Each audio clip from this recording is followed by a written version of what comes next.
Good morning, I'm Gary Beckstrom, and this is paper session 3A. And it's also the last paper session of the conference, so everybody, yeah. Don't take that the wrong way. Okay, everybody knows how this operates. The speaker will have 10 minutes for his paper, 2 minutes for questions, or they can use the 2 minutes to run over and talk a little bit longer if they don't want questions. It depends on whether you want a question, Bob. Okay, first one is Bob Bonador, dealing with dark dome discipline. Go, Bob. You want this? Thanks, Gary. So I'm going to tell you a little story about discipline in our dome. And one thing I don't get a lot of in my dome, probably you don't, is, and I'm sure I'm going to get it for this talk, is a lot of smart aleck responses. So, come on, anyone? April already zinged me. So before I get started with my story, I don't have a lot. I'm going to show you a video at the end of how you dealt with our story. Does anyone have a discipline story they want to share, a short one that has been real effective? Dan? Way back in my early days, we had some general science kids that would come in. So I think it was 9th and 10th graders. Pitch black. The guy likes the match and see what's going on. Like he didn't know who was going to be seen, and he was out of school for a week. Anyone else? Have done something that's real effective? That's Dina? Yeah, so I kind of level with the students. If they're a little too rowdy, I let them know that they're letting me know they don't want to be there.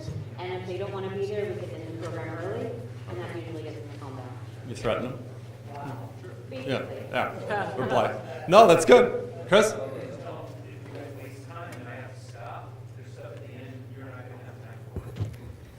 Okay. Good. Yeah? We never had to use it, but back many years ago when I was at Youngstown State at Ward Peter Planetarium, we had, with our all-sky projectors, we had a set of clouds. And what we always figured to do if there was a problem was bring up the cloud projectors, say to the group, hey, it's gotten cloudy, we can't see any stars. It's cloudy. And that would be the end of the program. They brought up cloud. Show's done. We're done. Anyone else? You've never had to Linda? have a situation where mine is more about discipline. Yeah. So when they come, they get dropped off by a bus, and I have a situation where all I have is a tiny little lobby out there, and it's shared with the school, so I can't really kick them out easily because there's no bus until it comes back. So I got red lights, little push button red lights, and before every show, I talk to the kids about the fact that they're in a classroom and that we're team teaching, and they're used to their teachers walking around and checking them. So we had these wonderful magic red lights, and I demoed the whole thing, and so I totally built it for teachers about walking around and monitoring, because there's nothing worse than a teacher snoring. Because it gets dark. That too. They're on their phones. That's exactly right. Teacher- And I call them out on it. Teachers on vacation. Yeah, they're on a field trip. Yeah, I think we've all dealt with that. But that's a great idea. Great idea. One more. I was doing a presentation for middle school kids, and I heard a thump near me. Not very near me, so I don't think I was targeted. But of course, we know by not looking at something, you're seeing it. I saw a wad of cones that was thrown. And so I see it, I don't react to it. I bend down, I pick it up, and I comb it. And I pretend to throw it in my mouth. Two of the kids started reacting and asking to show stuff. I said, okay, you guys, as a teacher, they threw this. Go sit by your teacher. And they ended, and I moved on. Okay. All right. What? Real quick. Okay, one of the things I always did, I just asked the teacher to leave the planetarium, go out and grade papers and stuff, because the kids will behave the same way in their classroom in the planetarium. I have complete control of the planetarium with those kids. Get them Okay. out of there, because they're gonna behave the way they do back in class. Teachers step up. Okay. Well, we've all had issues, and like this, and you guys handled it great. I had issues, but our discipline thing escalated like crazy about 3 years ago. What happened is we had a new sheriff in town, a new president, and he made the planetarium free. So I'm going to tell you a story of the good, the bad, and the ugly. The good was the attendance shot up. We used to do 30,000 people a year. We went up to 120,000. And it was great, and that's great for development, right? And, you know, all these people coming. So that was great. That's the good part. The bad part is people are coming for free. They don't necessarily want to be there. And so they're coming, oh, go to the planetarium, it's free. We paid for that by raising, of course, the museum admission. So I should point that out. So you get people coming in. And also in that policy, they made children 4 and under free. So we became Stroller City. And it was, and I go, because I know some planetariums limit their age, right? You can't go in. So they didn't want to do that, and so it was really bad, really bad. People on their phones, all the stuff, talking, doing all their bad stuff. Clueless parent was just driving me nuts because the kids would, you know, get loud, and then they are always quiet for a while, right? And then they come back up. So it was really bad. And so when someone mentioned in the stories, you know, so my part-timers were just going crazy because they couldn't control the crowds. And we all know when we're doing a skywalk and showing the wonders of the universe and somebody does something, it just throws you off. And ugh. Anyway, I go, well, level with them, you know, give your announcements, no talking, no phones, but be emphatic, but be nice. And that wasn't working. And it was just getting really, really bad. So good, attendance up, bad, discipline, just out of control. And really, I mean, it was almost every live show. There was somebody on the phone and talking. It was bad. So the ugly is trying to figure out what to do.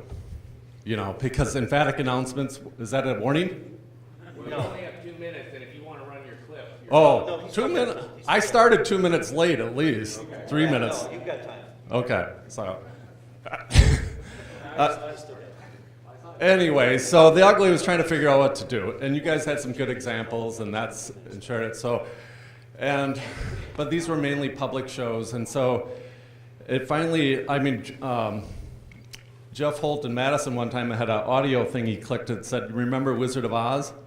Silence, whippersnapper." You know, so he had this audio clue, and he did it more for fun, but so it's trying to figure out a way to quiet the crowd down or keep their phones in their dang pocket. And it's just, so you go to the cinema, right?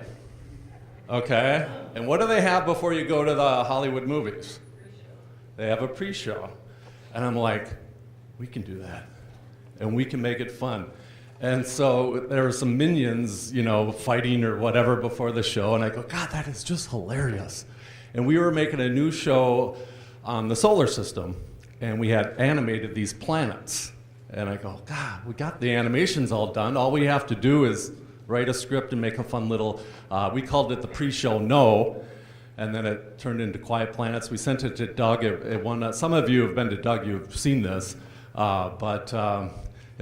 It's let me finish with my talk, then we'll show the video. It's working great. Because what happens is, if there's a baby crying or something, you know, remember Pluto, you can always step out. There you go, remember, don't be like the planet. You refer to the video you're gonna see, which is great. You use that. I mean, it doesn't, of course, make everything perfect, but it's brought it down a lot. And it's wonderful, and my boss loved it too, so that's the best part. So go ahead, it's our little pre-show we do before every planetarium show. So go ahead and hit it, John. Hi, Stop talking so much. The planets are getting ready for the planetarium show. I'm sure they will be nice and quiet. Bet the show features me, the biggest planet. Or me, with my cool rings. It seems the planets don't know how sound travels in a dome. It bounces all over the place. Pipe down, you two. Look what you did. Baby Pluto is crying. People sitting in front hear people in back. People on this side hear people on that Look, side. Mars is getting even more red. So, let's all be like little Mercury, who hasn't said a peep since they all sat down. Thank you, Mercury. Hey, look at me funny. Planets, it's quiet time now. Oh, and no checking your phones either. Enjoy the show, everyone. Thank you. So that's it. And if anyone can use this, I can send you the Dome Masters absolutely free. So, and you can convert it. So, for you in the Digistar world, it's on the library in the cloud. You can download it from there. But it's working, and it was desperate, but desperate times call for desperate measures or creative measures. It leads you to creative measures, and it was fun. So I thank the minions for that. Got a minute for questions? You have 30 seconds. Oh, sorry, Gary. Anyone, see me after the session if you'd like the Dome Masters for that. Thanks.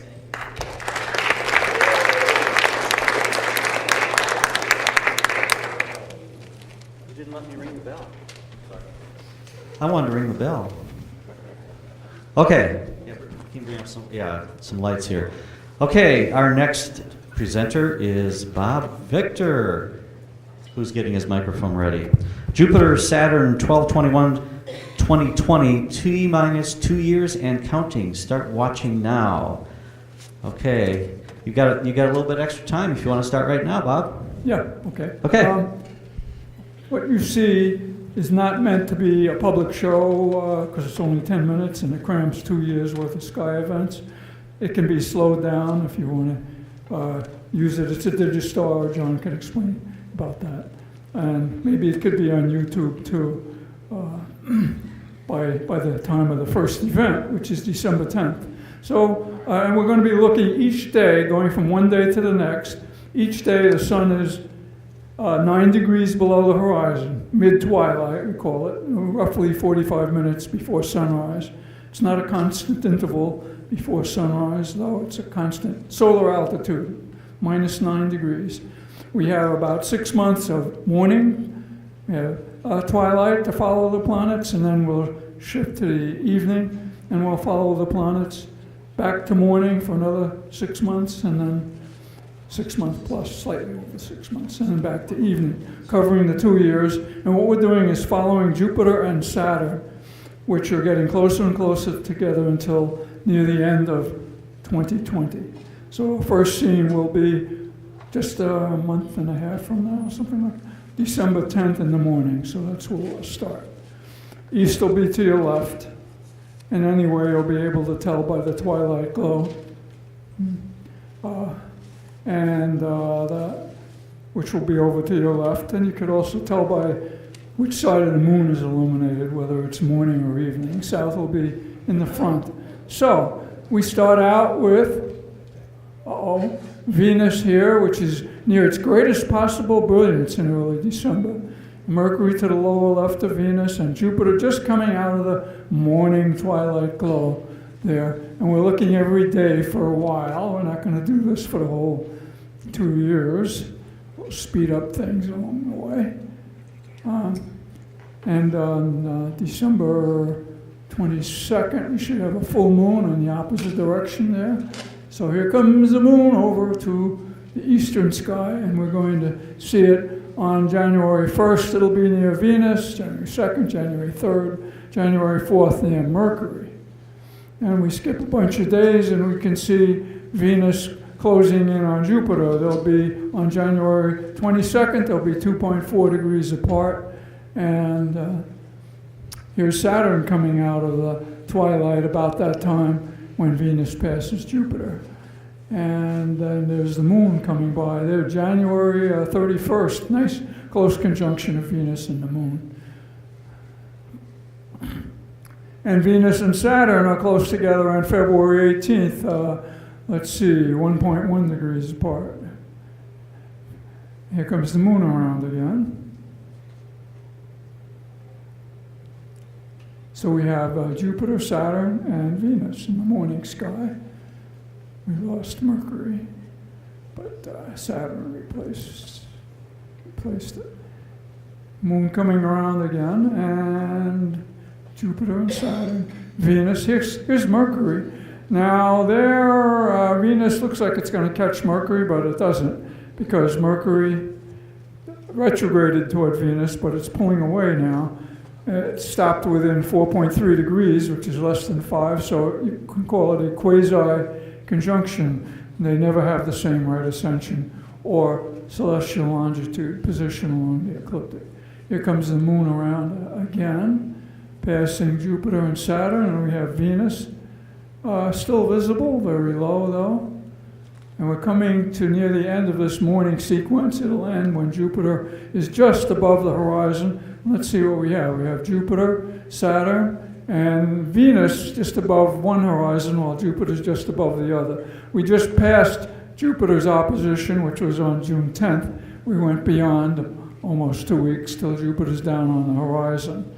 So now we'll shift to the evening sky, where we'll back up the date to Jupiter's opposition was on June 10th, and we back up about 3 weeks before then, when Jupiter is just starting to rise in the evening sky. Here you have the twilight glow on the western side, and you'll see by the phases of the moon also that you can tell it's evening. So what do we have? I forgot to point out Mercury and Mars.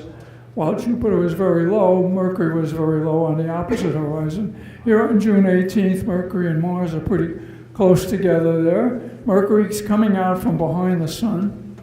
Mars, this is still the same apparition that we had this summer, but this is the end of the apparition when Mars disappears into the twilight glow. So what do we have? We had our Jupiter opposition, and we've got our Saturn opposition. And here they are in the summer of 2019. And the moon is, Mars is gone now. We only have Jupiter and Saturn to look at. Nothing like this summer with multiple planets, just Jupiter and Saturn for most of next summer. And Jupiter there is in Ophiuchus, and Saturn is still in Sagittarius.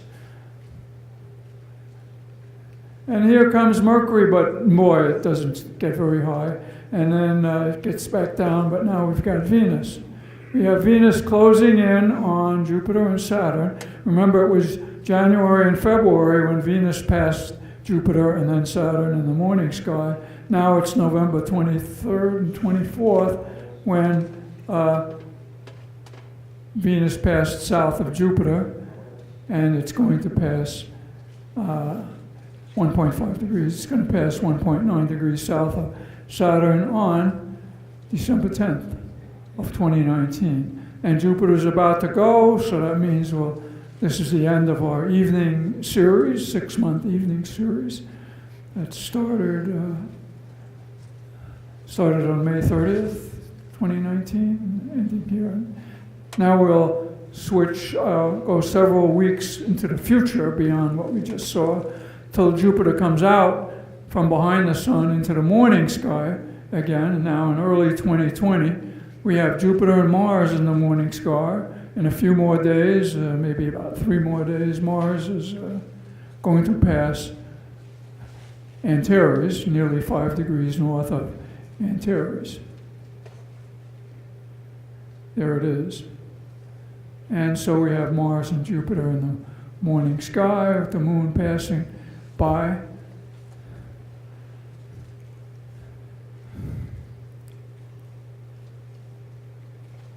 Saturn coming out of the twilight glow, much closer to Jupiter this time. Moon Going through once again. Oh, if you saw the moon go right in front of Mars, that really happens on February 18th. And very accurately, this thing predicted it, because in the middle of the U.S., where this is projected, here, we have Mars passing Jupiter and Saturn just 7 degrees away. That's a very compact arrangement of and here's an even slightly more compact as Mars passes Saturn, 6 degrees, just over 6 degrees it was. Most compact arrangement of the 3 bright outer planets since 2000 and until 2040. Slightly more compact in both of those cases. Although the one in 2040 will be low in the twilight, it's doable. I'll be 101 that year. Hoping to see it, but can't. So we have Jupiter and Saturn. They were actually, this is the morning sky, spreading apart until late May. I guess we missed that. Till about 8 degrees. No, got it backwards. They closed, now they're spreading apart. They closed together to less than 5 degrees in late May. Quasi-conjunction of the 2 outer planets. Late May in the morning sky. I think it's May 18th. It'll be in the paper. And what do we have here? We have Jupiter about to go, Saturn, we have Mars, and we have Venus and Mercury, 5 naked eye planets at once. Jupiter low and Mercury low in the opposite direction. Venus, by the way, I didn't catch it, came up from inferior conjunction in early June, and in July it's pretty bright in the morning sky in 2020. And now, let's see, that was a morning sequence, so we go back till several weeks till Jupiter's just coming up in the evening before its opposition. Its opposition is on July 13th or 14th, depending on. Okay, there's Jupiter, but Saturn is not far behind, and they are still spreading apart. They're about 6 degrees when they came up, but they'll spread apart till about 8 degrees. I think it's in September when they reach their maximum distance apart because of Jupiter retrograding faster than Saturn does. But now they'll start to shrink again.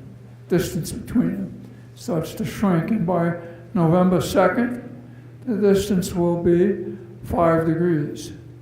We're almost there. Oh, and here comes Mars. Mars has an opposition on October 13th, closest approach to Earth on October 6th in 2020. Not quite as close as what we just had. So they're getting closer together by about 1/10 of a degree a day along in here, 3 degrees apart there. 2 degrees.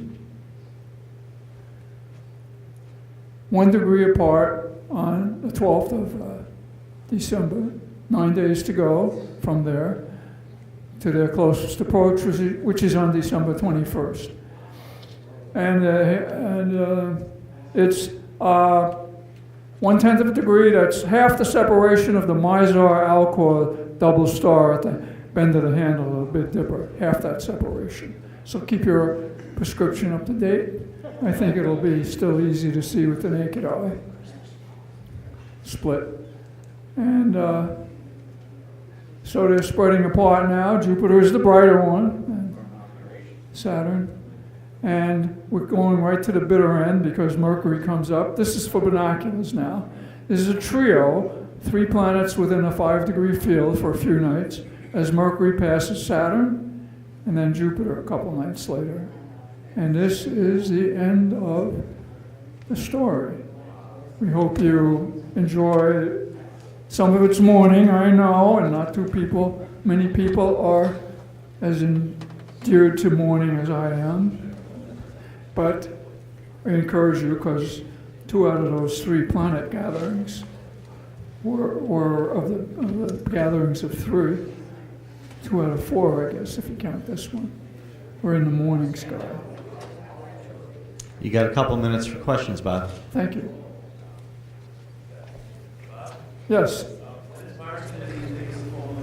What do you mean? Oh, that was this year. Every August. Right. We were just trying to, yeah, almost trying to get ahead of the inevitable doom and gloom, Jupiter and Saturn come together in the same place. Oh. Drastically increase the gravity. Oh, of course. I forgot to mention too that the last time they were this close was 1623. They were a little bit closer. And we all got destroyed back then. Galileo was in trouble. I haven't found any reference to whether he saw it. And then the next time we won't have to wait as long. 2080. Any more questions? Slightly closer than this one.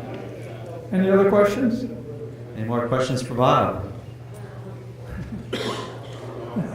Thanks for your attention. Thanks. Okay.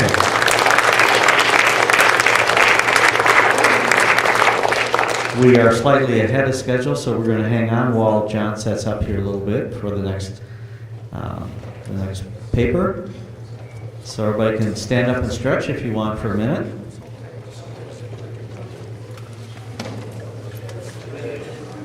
No, don't check your phone. They're all doing it anyway. You guys are as bad as the kids that come in. I'm going to stick Bob after you.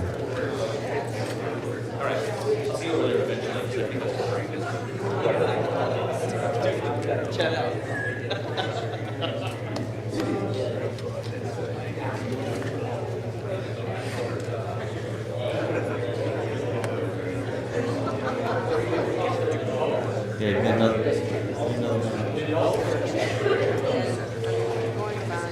Hey, Bob, how old did you say you were going to be? 24? 101.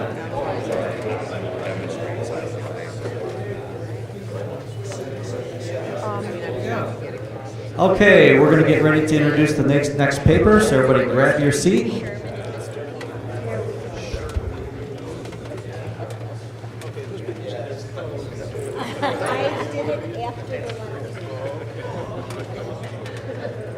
Are you ready, John? I'm ready. John's ready. Okay, our next paper is John French, Shadow Puppets on the Dome. This sounds like analog stuff. Okay, good. Take it away, John. All right, so we did something here last spring, I think it was, or last fall. I forget when it was, but over the past year, when I say we, all I really did was just let some people have the space. We have some people that put on a puppet show, a shadow puppet show here in the planetarium. And, you know, I mean, I'm a big fan of all the technology and stuff, but this really was no technology that was electronic or anything. It was just so simple, but it was one of the most effective stories that I've seen in the planetarium, and I thought it was just really fascinating. We did this, I guess it was an adaptation of the book The Three Astronauts by Umberto Eco, and it was a story about these three astronauts. One was Chinese, one was Russian, and one was an American, and they went into space. Yeah, I still have the same hat on, I guess. Went into space, and they realized they had to cooperate, even though they, you know, feared each other, but they had to cooperate to be able to survive in space. And then when they went to Mars, they saw a Martian, and he had these 6 legs, and he looked really scary, and they thought he must be not a very nice Martian. There, you can see him over there. And but then they saw him save a little bird, and they realized he was a nice guy too, and so they realized that he was very nice. And it's a beautiful story, but it was all done just using these very simple shadow puppets. The astronauts wore the white suits you can see there, and just had a little plastic piece of wire over their head to make the shadow of the astronauts. And so I'll just stop talking. Let's just watch this for a little bit, and then we'll demonstrate some of the puppets. And I have Pia Banzoff here, who was one of the creators of this, and Steve Bybeck, who's not here today, but he was also responsible for it. So I'll stop there.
After the show, we let all the kids come up and just play with some of the shadow puppets up on the dome, and they experimented and played and tried different things, and they were just fascinated by it. But this is something that you could easily do in any planetarium. It doesn't take any kind of fancy equipment, just some little LED flashlights and paper cutouts.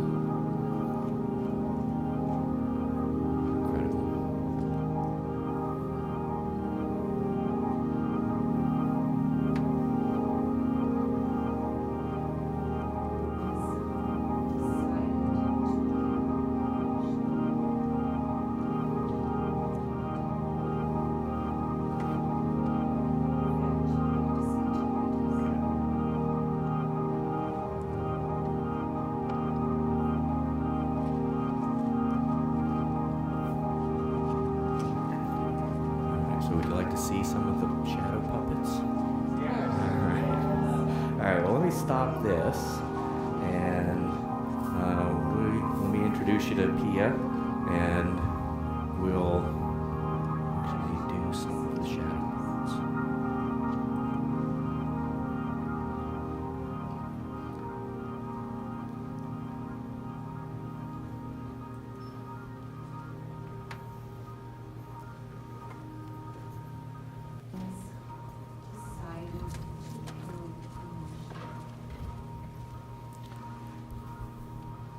So this is Pia. She's the inspiration behind this. And what is your exact title? Your card said something about you were a what was it? Yes, I'm sort of a puppeteer. Yes, I teach at MSU. I teach in performance. My research area is cognition and puppetries, but I also teach German mostly. We just put a grant application in to develop this into a traveling, full-fledged production, and we hope we get the grant. We'll hear in February. We're so excited. All right, well, why don't you show us what we've got? So let me just say one more thing. You talked about how the astronauts discover that they have something in common, and also discover that they have something in common with the Martian. So this is really, it speaks to the overview effect that the astronauts usually have when they go into orbit. And I think this is a really important message, that we have more in common than what drives us apart in this day and age. This is an old story from the Cold War era, but it seems like we're somehow back into that. And so while the story seemed dated for a long time, it's really come back into focus, I think, the whole topic. And it's a beautifully illustrated children's book by the semiotician Umberto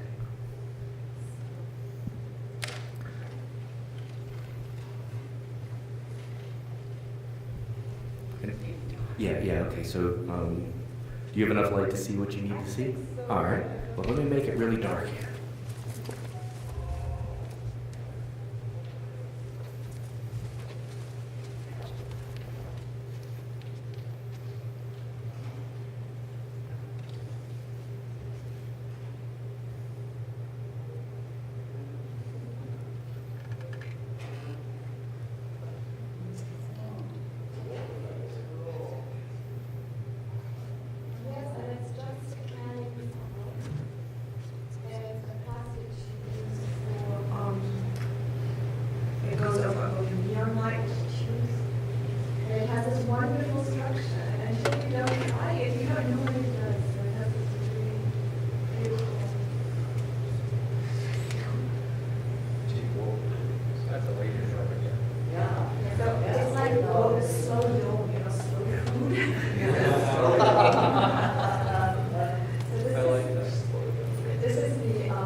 what she's saying. Oh, I'm sorry, they have to be point light sources. But you don't have to use just cutouts, because you can use Oh, maybe I should unmute it. So you can use all kinds of 3D things too. So this is our world, globe, the overpopulated Earth. And it's just, and it was never completed because this was just a rehearsal performance. But you can see all the detail that you can show, and it's just packing tape, okay? So this here is just packing tape, and it's all beat up because it was in a show, in a museum exhibit. But we have the Eiffel Tower over here, and we have, I think somewhere there's a bridge somewhere that we could recognize. So this could be filled, you know. Let me see. More. Obviously, now it looks like a space potato, but it's you can do something with that. And what about the mirror tray here? So then we have this, where the flashlights function as kind of like cameras. Oh, sorry. The flashlight almost can function like a camera. You can fly over this. You can move this up and down, and it becomes the whole dome starts moving. It's a sheet of a baking sheet. We spray painted black. Oh, this red light. So, I think that light is probably indicating that we are. No, we still got a minute. Oh, we still have another minute? Yeah. All right, well, let me fade that light out. I think that was from another thing running. Yes, so we can also use food coloring and water, which we tested, but we didn't want to do that here in the planetarium because it's all dark, you never know what you hit. You see how you can move this up and down. But then we also have this, yes. All right, I'll be the astronaut.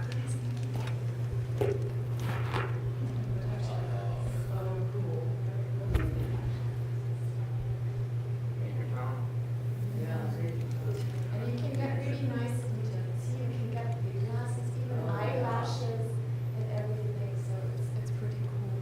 And it's just IV tubing. Yeah. And we've used it for some other things as well. And then we have.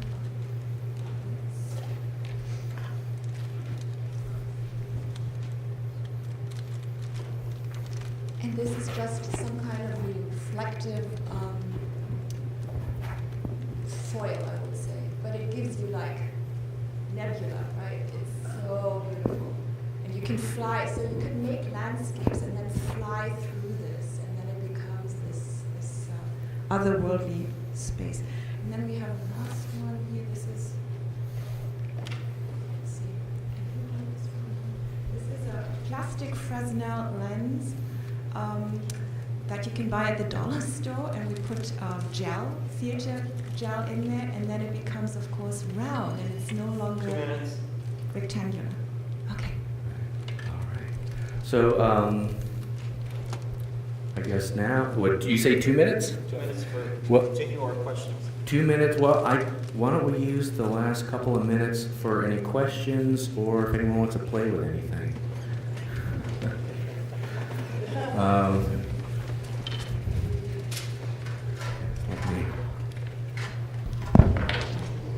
did you make the puppets? How did you make the puppets? How did we make the puppets? Well, they're little paper cutouts. You can come up afterwards and take a close look at it, but you see it's just a little paper cutout and on a stick. And we had other puppets that were on a roller mechanism that were just wire covered with the IV tubing, and then And then there were the birds that were just on little wires. origami. Yeah. So you said you had to do something to the flashlights to make them a point source. Could you talk about what you had to do? So you just want the point light source. So you have to take off all the plastic, what do you call it, the lenses and everything, and then spray paint everything black inside, because otherwise you get extra reflections. And we want really crisp shadows. So the test that we do with all the flashlights is we take your arm like this, and if you can see the hair on your arm, it's a really good what you have to do. But these here are rechargeable. They lose their power really quickly. We have a better one, but they don't produce them anymore. And then the other ones we bought, they're not riggable anymore. They've changed the setup. So we're going to try to work with theater lighting people to create lights that don't burn so quickly, upright, so we can get a color of it. Have you tried LED? This is LED. Okay, I guess that was the bell, so. Thank you. And thank you, Mia,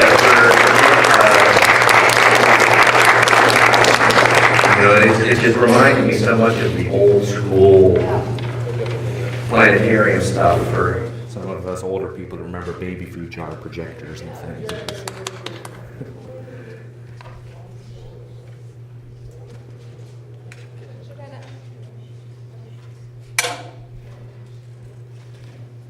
Okay, we have a minute or two here that we'll let everybody get everything out of the center.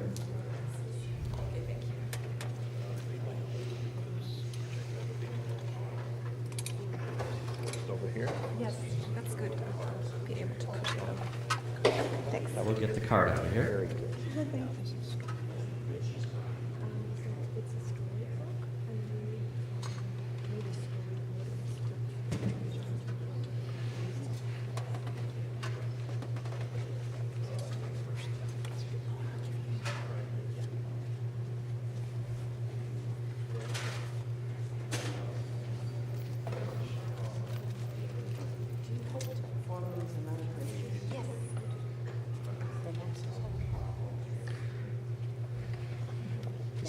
Kitty, you sign?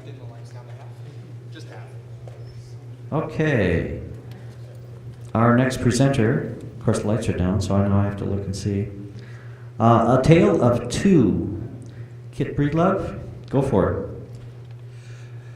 Thank you so much. Hi, everybody. I'm going to try to be relatively fast here because I have a clip for you, and I'd love to be able to hear your questions and feedback. I'm Kit Breedlove, along with a colleague of mine, and I'll get into who it is in a second. I've been working on a video show that I'm calling A Tale of Two, and I want to explain to you a little bit of what it is before I show you a sample.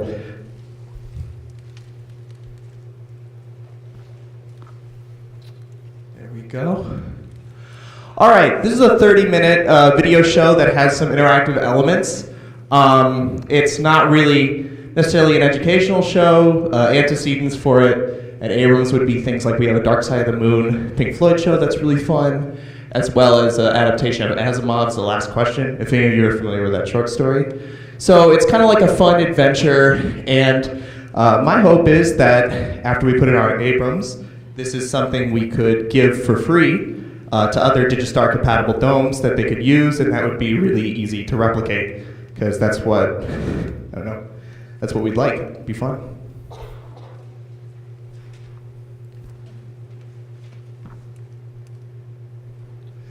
So this is a little bit of a comparison of what it's like. It's not this, but if any of you remember books like that, I heard a little applause. My favorite were the Goosebumps variety, personally. But yeah, just sort of, do you want to do this or do you want to do that? And then one choice will advance the story and another choice might be fatal. But in that case, I think we would just have you start over at an earlier juncture because people are assumably paying to see the show.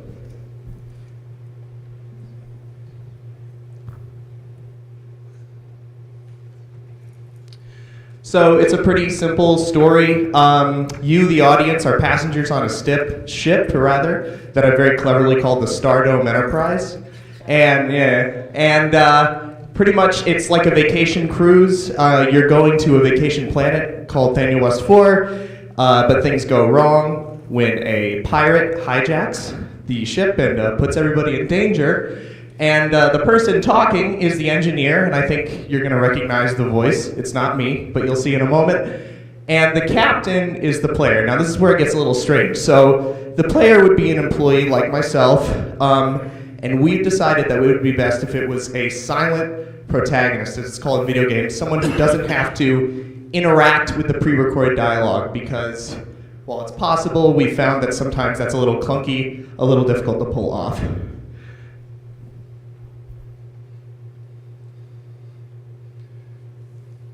So yeah, at certain junctures on the Digistar page, you press A or B, and that loads the next A or B, and then also loads the next video.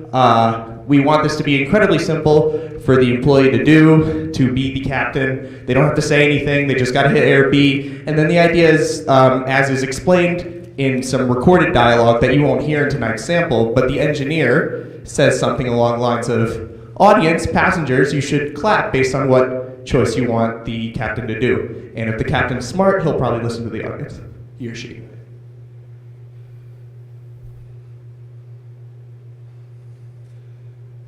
So yeah, just a quick note on tonight's sample. It's really just a radio play. It's something that some of you might know as an animatic, any of you who work in animation. We're still in the early stages, so we've decided we had to get, we want the art to look good eventually, but we decided we had to get a local artist for today's sample. This is Jeffrey. He's really great. He's been featured at MoMA, Tate. If it's an art museum, you name it, he's been there. He's really well behaved, and he loves to draw. He's been featured on all kinds of refrigerators all over the world. And he loves video games and playing with his dog. And just for the sake of due diligence, these are the temp music songs that I'm using. Vienna Blood Waltz will actually probably stay in since that's old and public domain. But yeah, Arcade Dreams by The Midnight, and Running One by Tom Twyker, Johnny Klimek, and Reinhold Heil. All right, you guys.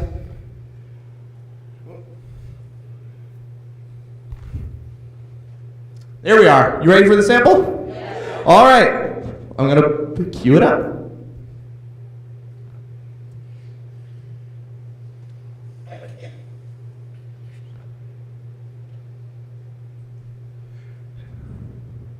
And when they refer to a captain, you can just pretend that's me.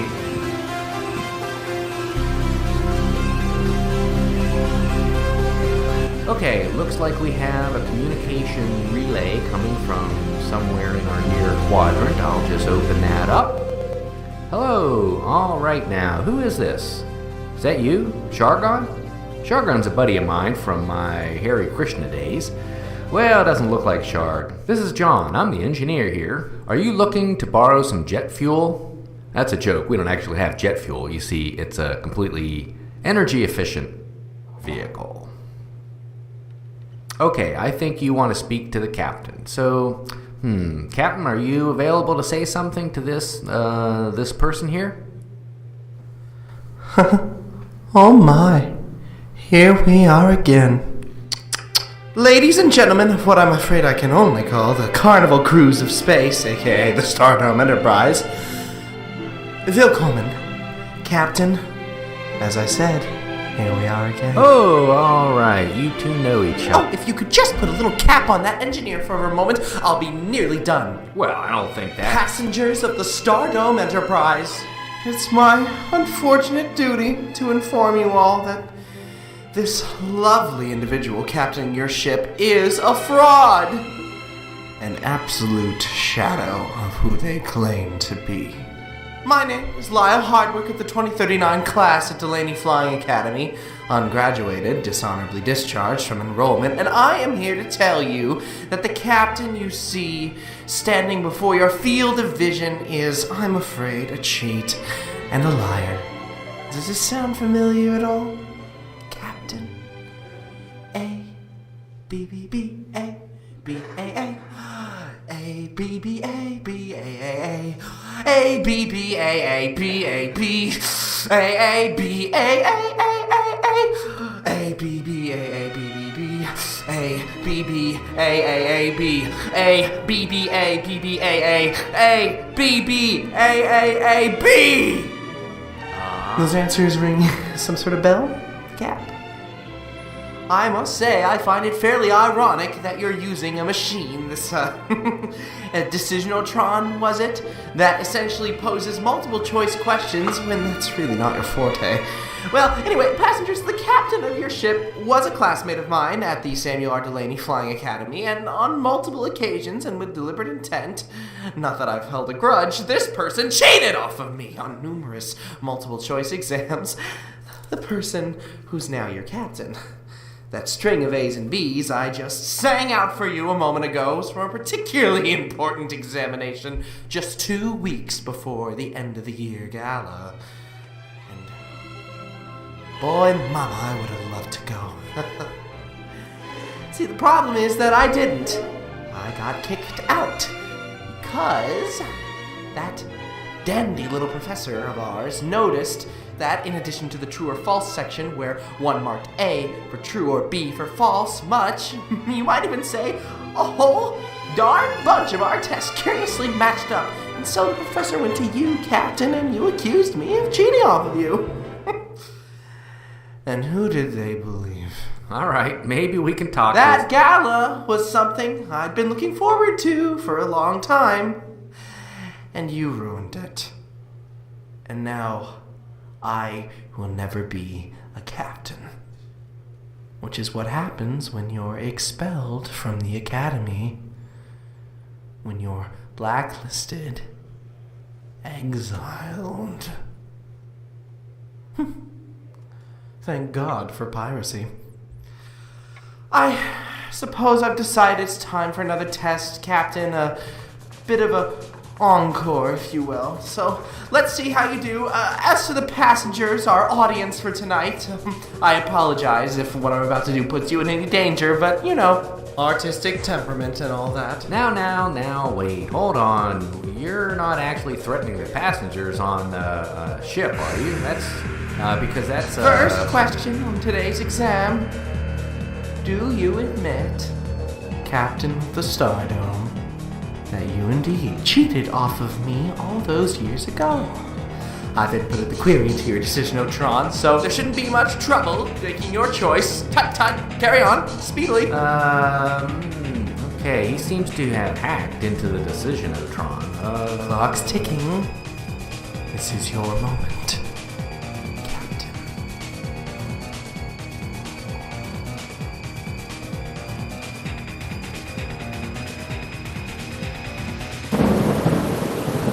That's the end of the sample. Okay.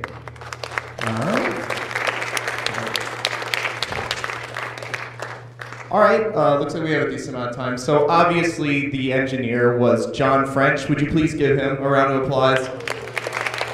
Because in addition to his great acting, he pretty much set up these slides and video in Digistar for me when I was really low on time. So he's been completely invaluable, a huge help. Shannon Schmall also has been very encouraging for all of this. But yeah, this is in the early stages. So the good news about that is any questions or feedback or practical concerns you guys have can still be applied. And in fact, is very useful to John and I. So if it's all right, a little early, I'd like to open it up to questions.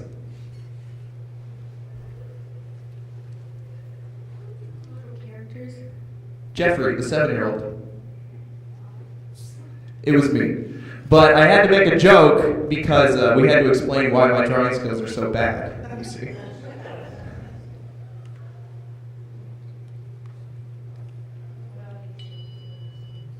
I was thinking a general audience. So the thing is that there's no profanity. So the question she asked is, what audience are we gearing this toward? So this is further explained in the proceedings paper, which you can look at, but there's no profanity, no explicit graphic themes, no violence, no sexual stuff, anything like that. But I would think that this show would mostly be interesting for only kids 13 to 12 or up. I just don't think it would be too interesting for elementary schools. It wouldn't be inappropriate. I just think it would maybe bore them a little bit. Wouldn't get the sarcasm or some of the jokes, but the middle school kids will laugh hilarious. Who doesn't love middle school kids laughing hilariously?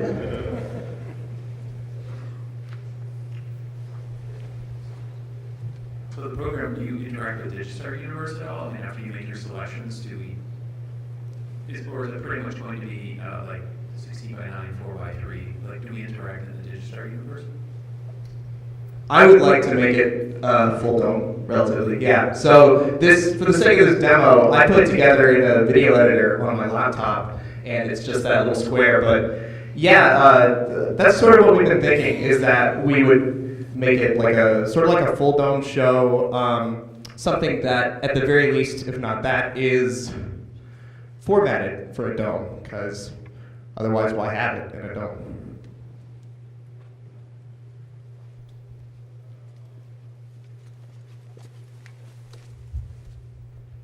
Are you going to animate the characters, like a stop motion animation? Is that the goal? I was thinking something that's like that, but looks better. So, limited animation. I don't know if any of you are familiar with RPGs, but they do a thing where, does that mean we have 2 minutes of questions? No, that was the end of your 2 minutes. Oh, okay, limited animation. Thank you for the question. Thank you, everybody.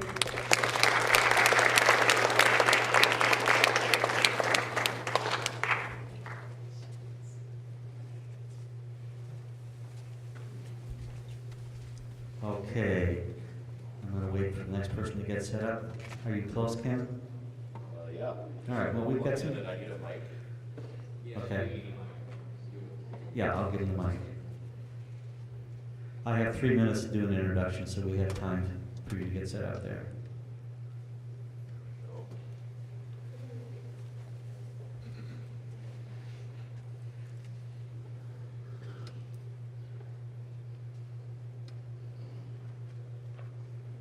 You all set? I'm set. Okay. Okay. Our next presenter is Ken Murphy, turning dome master frames into a full dome movie using Blender. I did that without even taking a breath. Now take it away, Ken. All right.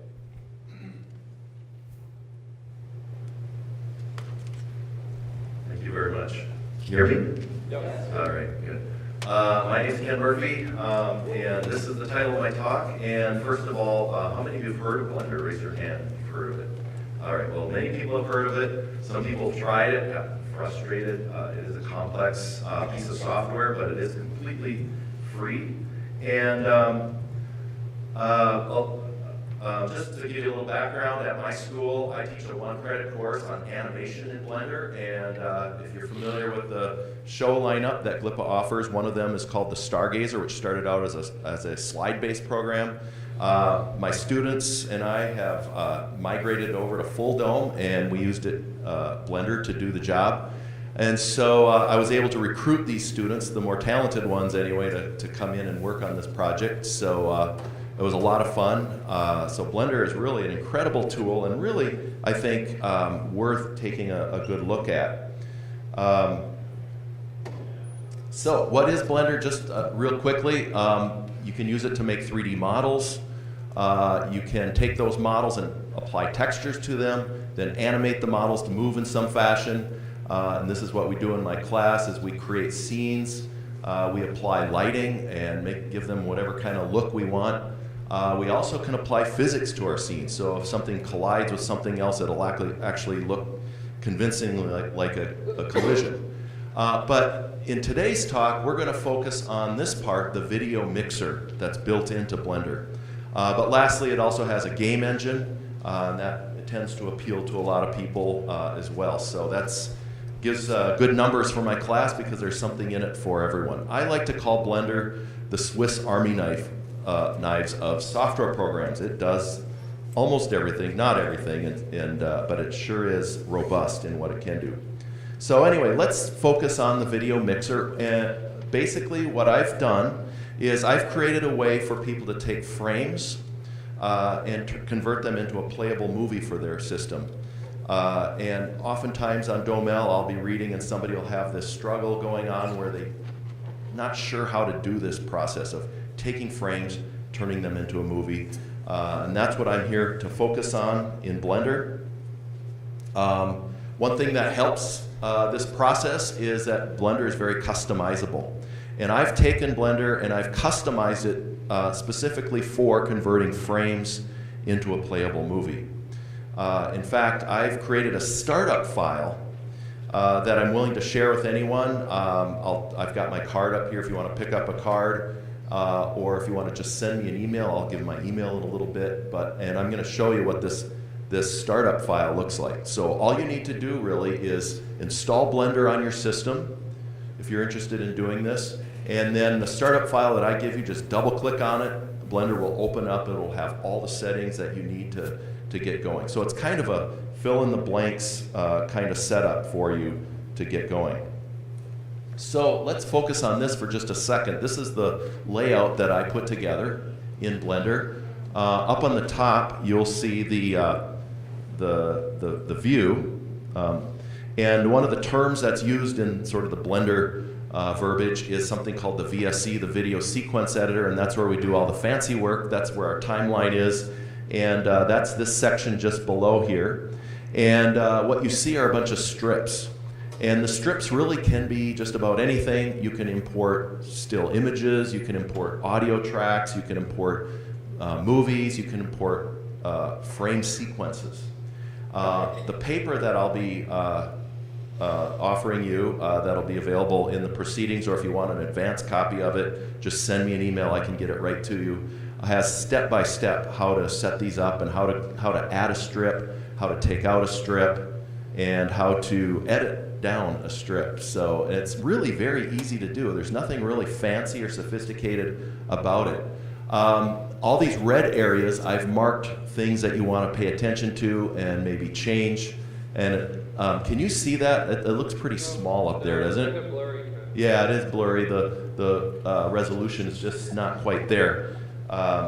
This screenshot really has everything in it. It's available in the proceedings in my paper, where you can zoom in and see it much, much better. I was going to take Blender and actually show you Blender, but we had some problems getting my computer to work on this system, so I won't be doing that, where I was going to demonstrate how to manipulate these things, but I guess I just need to talk about it. But anyway, these strips are really everything. You can cut them up. You can not only just render out your sequence, you can edit. And you can create transitions quite easily. That's all listed in my paper. You can do some fancy transitions. You can do like wipes and this and various kinds. You can also adjust the lighting and brightness, color, pull out the reds or the blues, whatever you want to do, contrast. All of those things are adjustable inside of Blender, so it has everything. It's just a matter of finding it. Up at the top here, these are all your settings, so you need to know what your resolution is, and so you need to change what I have here to whatever your settings are. So resolution, the format that I pick, that I like to use in my dome, is the MP4 video format. And so that's what it's set for by default, but if you like something else, Blender has this huge, robust list of different codecs, and you can choose whatever works best in your dome. So I tried to make this as generic as possible, so you can just pull this file out and just kind of plug and play what works in your dome. Let's go to the next one. So when you have these strips laid down, really what you do is you just click on them, and then you do a Shift A because you want to add something maybe. And this is where you can find all the transitions and the effects. Very easy to do.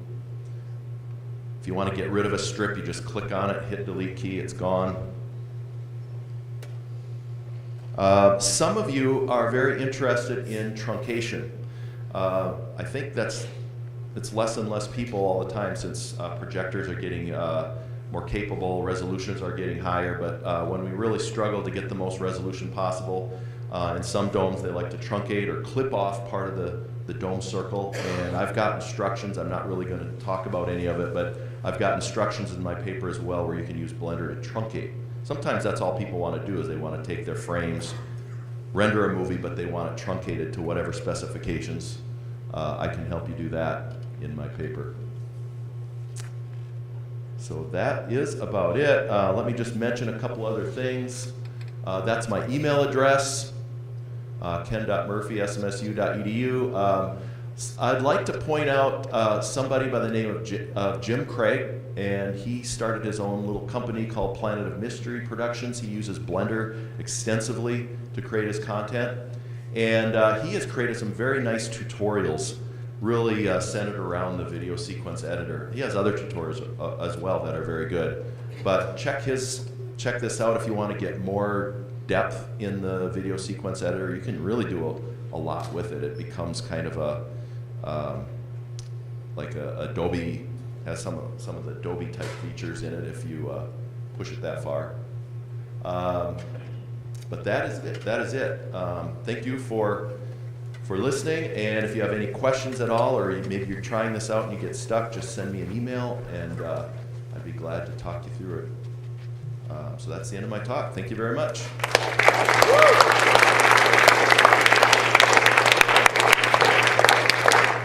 still have 3 minutes plus 2 for questions. All right, we have questions. Yeah, go ahead.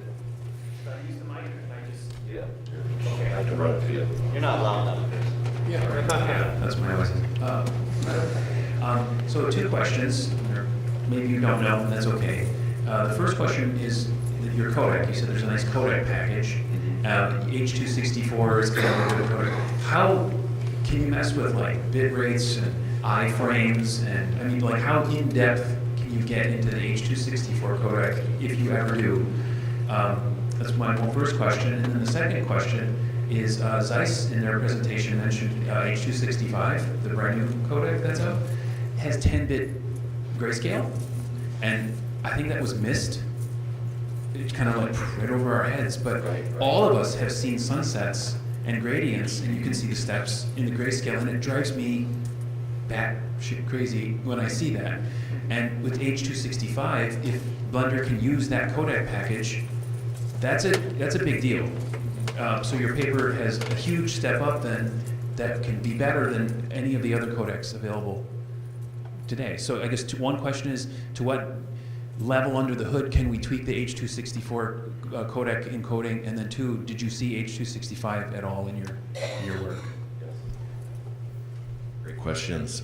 Yes. Right when you first go into setting up your codecs and all your other settings, it's kind of made user-friendly so that right away you see quality, and it's like medium, better, best, whatever, and you just pick, and that's kind of the user-friendly approach. But yes, you can go in deeper and you can change bit rates. All that is adjustable. If you're a Blender user, you probably noticed they changed everything. All the codecs and the way you select and choose is different now in version 2.79. But you can change. Some people are complaining about it only because they're not used to it, but those are all adjustable.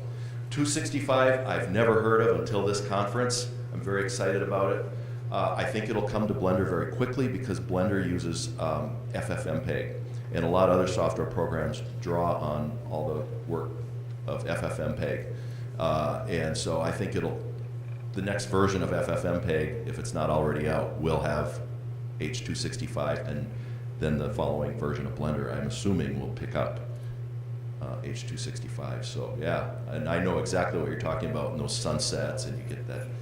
Yeah, it is. So yeah, very exciting news. Anything else?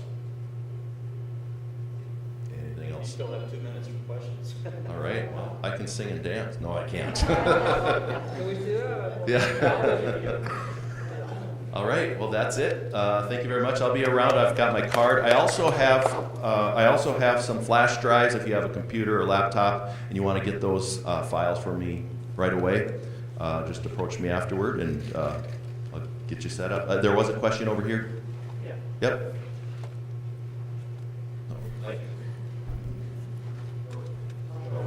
Yeah. So, with these sorts of open source projects, there's almost always an extensive online community, and it can be hard to find newbie-friendly areas of that community.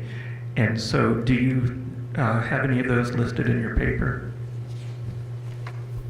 Yeah, I think what I do is I refer people to YouTube because it's out there, and in YouTube, I would do a search for whatever sub area of Blender you want to learn, and put in the word beginner or beginning or introduction, and a whole ton of stuff will come up. If you are looking at tutorials on YouTube, make sure that they're new. You don't want to pick a tutorial that's 4 years old, and then, because a lot is changing. And if you're a Blender user, Blender is right on the cusp of a major upgrade to a new version, and it's going to completely change, and it's going to be quite robust. So there are changes ahead. So if you are playing with tutorials, get a relatively new version, type in the word beginner, and it's out there. So I do recommend Jim's work, and he starts at the very beginning. So, and then if you're having trouble, send me an email, and I'll try and find some for you, and I'll send you some links. All right.